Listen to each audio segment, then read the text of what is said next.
மக்கள் அனைவருக்கும் வணக்கம். தமிழக வெற்றி கழகத்தினுடைய தலைவர் விஜய் அவர்கள் அவருடைய வேட்பாளர்களை அறிவிச்சார் ஒரு 2 நாட்களுக்கு முன்னாடி. அதுலேருந்து ஒரு சச்சரவு உருவாச்சு. அன்னைக்கு என்ன பண்ணாங்க அப்படின்னா, அவங்களுடைய ரசிகர்கள் மற்றும் டிவிக்கு, அதாவது தமிழக வெற்றி கழகத்தினுடைய நிர்வாகிகள் என்ன பண்ணாங்கன்னா, எங்களுடைய கட்சி தலைவர் பாருங்க, அவருக்கு டிரைவராக இருந்தவர், சும்மா 20 வருஷத்துக்கு மேலே அவரோட டிரைவராக இருந்தார் இல்லையா, அவரோட மகனை கூப்பிட்டு சீட்டு கொடுத்துருக்காரு. எவ்வளோ எமோஷனலாக விஷயம் பாருங்கன்னு வலைத்தளங்களும் எமோஷனலாக கொட்டிக்கிட்டு இருந்தாங்க.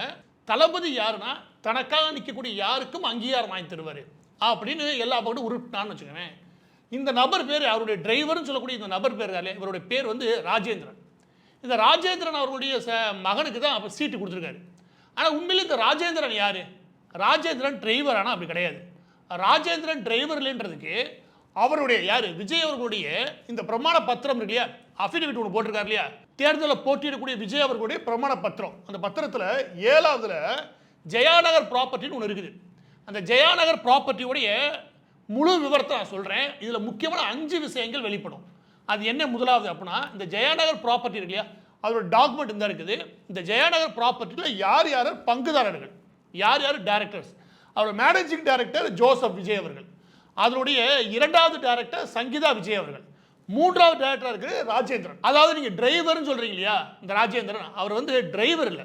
அவர் யார் அப்படின்னா, விஜய் வச்சிருக்கக்கூடிய நிறுவனங்களில் ஒரு சில நிறுவனங்கள் அவர் பங்குதாரராக இருக்கார். இதெல்லாம் மினிஸ்ட்ரி ஆஃப் கார்பரேஷன் இருக்கு இல்லையா, அதுக்கு கீழே வரக்கூடிய டாக்குமெண்ட், அந்த டாக்குமெண்ட்டில் இருக்குது. இதே பிரைவேட்டாக நடத்தக்கூடிய ட்ரஸ்ட் அந்த மாதிரிலாம் இருக்குது. அதில் எங்கெங்கே இவர் இருக்காரு நமக்கு தெரியாது. ஆனால் அவர் காட்டிருக்க, விஜய் அவர்கள் காட்டிருக்கக்கூடிய நிறுவனங்களுக்குல, அந்த நிறுவனத்தில் இவர் பங்குதாரராக இருக்கார். எனவே இவர் டிரைவர் மகனுக்கே கொடுத்துட்டாரு அப்படின்னு உருட்டுறதெல்லாம் தேவையில்லாது. அவர் ஒரு பங்குதாரர். சரி, இப்போ அடுத்து என்ன சொல்வீங்க அப்படின்னா, டிரைவர் இருக்கார் இல்லையா, அவரையே தன்னுடைய தொழில் பங்குதாரராக மாற்றிட்டார பற்றியா, அதுதான தளபதி அப்படி உருட்டுவீங்க. அது அப்படி கிடையாது. எனவே முதலாவது விஷயம் புரிஞ்சுக்க நம்புகிறேன். அதுலேருந்து 2வது விஷயத்துக்குள்ள வரேன்.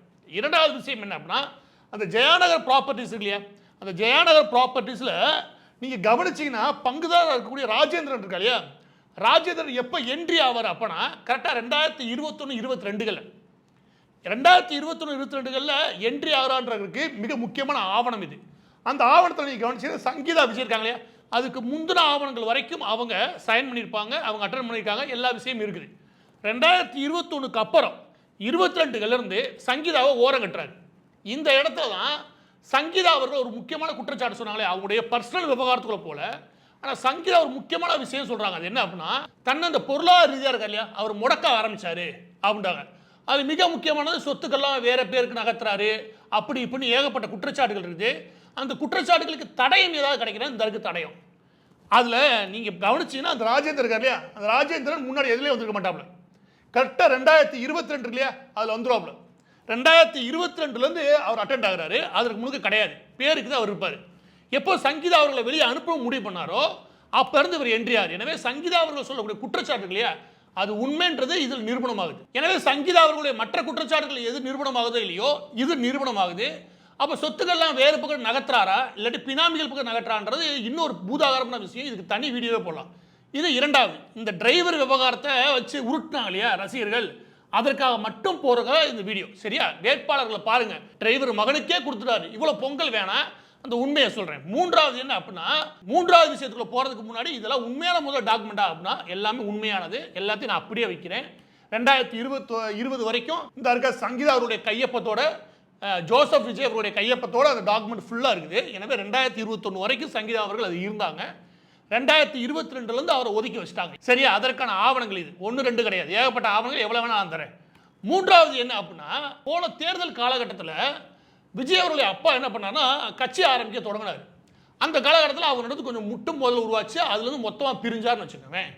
அந்த காலகட்டம் வரைக்கும், போன தேர்தலுக்கு ஒரு 5 வருஷத்து வரைக்கும், அது வரைக்கும் விஜய் அவர்களுடைய தந்தையும் தாயும் இருக்காங்களே, அவங்க 2 பேருமே இதே மாதிரி கம்பெனியில் அவங்களும் பார்ட்னர் தான். நீ கவனிச்சிங்கன்னா, முதலாவது பார்ட்னர் SA சந்திரசேகரன், 2வது பார்ட்னர் சோபா சேகர், 3வது ஜோசப் விஜய் வருவார்.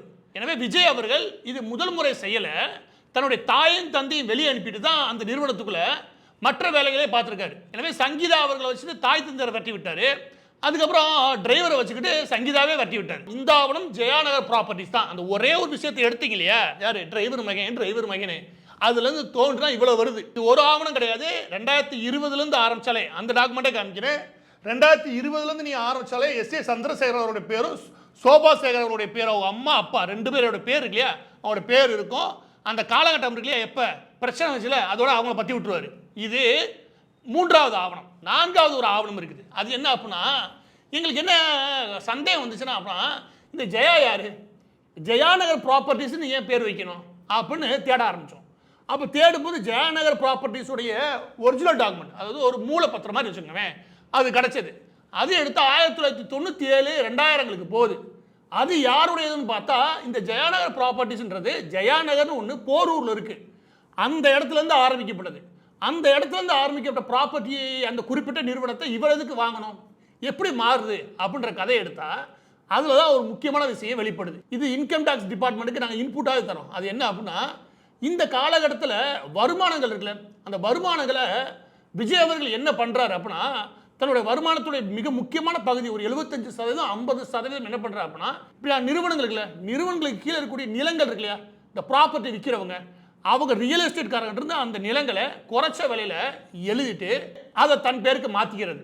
அதாவது நிலங்கள் மூலமாக ஒரு 5 கோடி ரூபா நிலம் இருக்குன்னு வச்சுக்கோங்க. ஆனால் நிலத்தின் மதிப்பை அந்த காலகட்டத்தில் எவ்வளோ எழுத முடியும் அப்படின்னா, சுமார் ஒரு 20 லட்சம் 30 லட்சம் காட்ட முடியும். அப்போ என்ன ஆகுது அப்படின்னா, 5 கோடிக்கு பதில் உங்களுக்கு 20 லட்சம் கணக்கு அமைச்சா போதும். ஆனால் உண்மையான வேல்யூ அளவு அது 5 கோடி. அப்போ உடைய வருமானத்தை எப்படி வாங்குறாரு அப்படின்னா, பாதிக்கு மேலே அந்த வருமான வரியிலேருந்து தப்பிக்கிறதுக்கு, ஒழிச்சு வைக்கிறதுக்கு, மறைச்சு வைக்கிறதுக்கு, ஏமாத்துறதுக்கு நிலங்களாக மாற்றுறாரு. அப்படி காலகட்டத்தில் தான் இவர் என்ன பண்ணுறாருன்னா, நம்மளே ஒரு ப்ராப்பர்ட்டிஸ் ஒன்று மொத்தமாக வாங்கிட்டேன் அப்படின்னு இந்த நிறுவனம் இருக்கு இல்லையா, இந்த நிறுவனம் சம்பந்தப்பட்ட நிலங்கள் எல்லாமே அப்படிதான் விஜய் அவர்களுக்கு போகுது. எனவே இது விஜய் அவர்களால் தொடங்கப்பட்ட நிறுவனம் கிடையாது. இந்த நிறுவனம் கைமாறின கதையும் இதுதான். இதுல 5வது விஷயம் ஒன்று பெரிய ஜோக். அது என்ன அப்படின்னா, அவர் பாருங்க டிவிஎஸ் 50 வச்சிருக்காரு. இந்த பாருங்க 2025 அதை வாங்கி 2026 தேர்தலை சந்திக்க போறோம். ஒரு ஹைப் ஒன்று தேவை. இப்படி செய்தி வந்தாதான் நிறைய பேர் பேசுவாங்க. அப்போ என்ன பண்ணுவோம், ஒரு டிவிஎஸ் 50 வாங்கி வச்சிருவோம். வாங்கி வச்சுக்க, விஜய் டிவிஎஸ் எக்ஸல் வச்சிருக்காருப்பா அப்படின்னு சொல்லி செய்தி போகும்ல, அது எளிய மக்களுக்குலாம் ரீச் பண்ணுறாங்க. இது ஒரு விளம்பர யுக்தி. இந்த வேலையும் பார்த்துருக்கானுங்க. எனவே எல்லா ஆவாத வேலையும் ஒரே ஒரு இடத்துல இருந்து கிளம்புது. எங்கிருந்து பாருங்க, எங்க தலைவர் டிரைவரோட மகனுக்கே சீட்டு கொடுத்தாரு பாருங்க, அதாங்க தளபதினு ஆரம்பிச்சாயில, அங்கே தோன்றுனா இவ்வளோ வருது. இவ்வளோ கேவலப்பட்ட எல்லா விஷயமும் கிளம்புது. இது ஒரு இடத்துல ஒரே ஒரு ஜெயாநகர் ப்ராப்பர்ட்டியை தோன்றதுனால. இதுக்கப்புறம் என்னன்றதை நான் அடுத்த விஷயத்தில் சொல்கிறேன். பதிவோட இறுதியாக விஜய் அவர்களுடைய ஒரு அஃபிடேவிட் எடுத்தால் எவ்வளோ வருது. சரி, அவங்களுடைய நிர்வாகிகளை எடுத்தா ஒரு நிர்வாகி என்னன்னா யாரு, பேராவூரணி நிர்வாகி சந்திரகாண்டிபன் அப்படின்னு ஒரு நிர்வாகி. இந்த நிர்வாகி கரெக்டாக எப்போ ரிலீஸ் ஆகுறாரு அப்படின்னா, எங்கேருந்து கேட்குறீங்க, ஜெயிலிருந்து. எப்படி பெயிலில் எதுக்கு போகலான்னு நினைக்கிறீங்க, கஞ்சா வழக்குக்கு.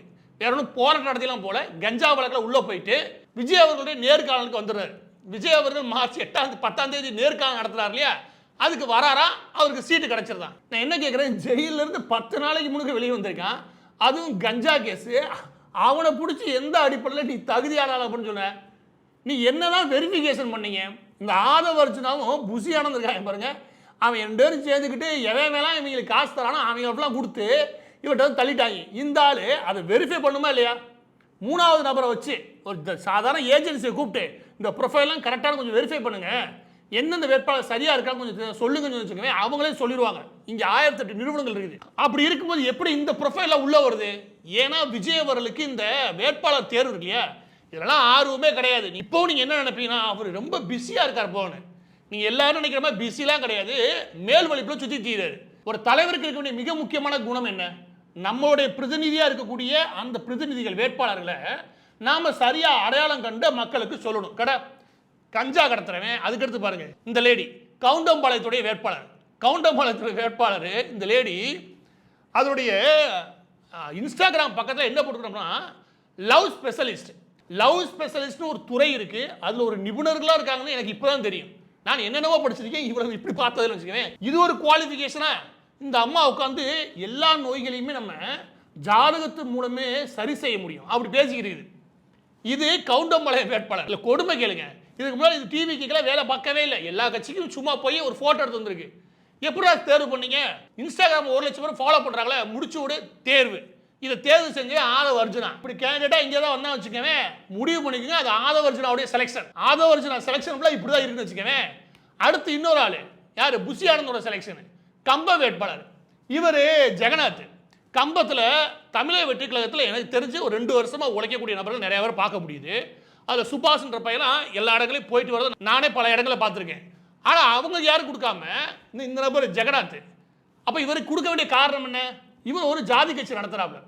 ஜாதி கட்சி நடத்துகிற மட்டும் இல்லாமல் அவர் ஓப்பனாகவே சொல்கிறாரு, நான் ஒரு ஜாதி வெறியண்டா. அந்த வீடியோ எல்லா மட்டும் வைரலாக போகுது. இதை பாருங்க, ஒருத்தங்களுக்கு ஜாதி ஈடுபாடு இருக்காது, இன்னொருத்தவங்களுக்கு இல்லைங்க அந்த சமுதாயத்தின் எனக்கு நல்லது செய்யணும் என்ன இருக்கு. இதெல்லாம் சமூகத்தினுடைய வெவ்வேறு கருத்து, அது வேற. ஆனால் தன ஜாதி வெறியன்னே ஓப்பனாக சொல்கிறவனா வாழ தகுதி இல்லாத ஆள்னு வச்சுக்கவேன். அந்த ஆளை பிடிச்சி நீ கம்பத்தில் போய் நில்லு, நீ தான் வேட்பாளர்னு விஜய் சொல்கிறாருன்னா நீ என்னதான் வெரிஃபிகேஷன் பண்ணீங்க? உங்களை வேட்பாளர் தேர்வு அதை ஒழுங்காக பார்க்க முடியல. 3 லட்சம் பேரை பிரதிநிதியாக அந்த குறிப்பிட்ட மாவட்டத்துக்கு போய் ஜாதி வெறின்னு தன்னை காட்டிக்கிறவன் என்ன செய்ய முடியும்? அதுக்கடுத்து 4வது இந்த இருக்கிற பூந்தமல்லி குட்டி மேல கையை பிடிச்சி இழுத்த வழக்கு. அதுவும் தமிழக வெற்றி கழகத்துடைய நிர்வாகியை கையை பிடிச்சி இழுத்துருக்காரு. அது அவங்களும் அவங்களுடைய கணவரும் போய் புகார் கொடுத்துருக்காங்க. FIR ஃபைல் ஆயிருக்கு. இதை முழுமையாக அவங்க விசாரிக்கணும்னு வச்சுக்குவேன். ஆனால் கையை பிடிச்சி இழுத்த வழக்கு.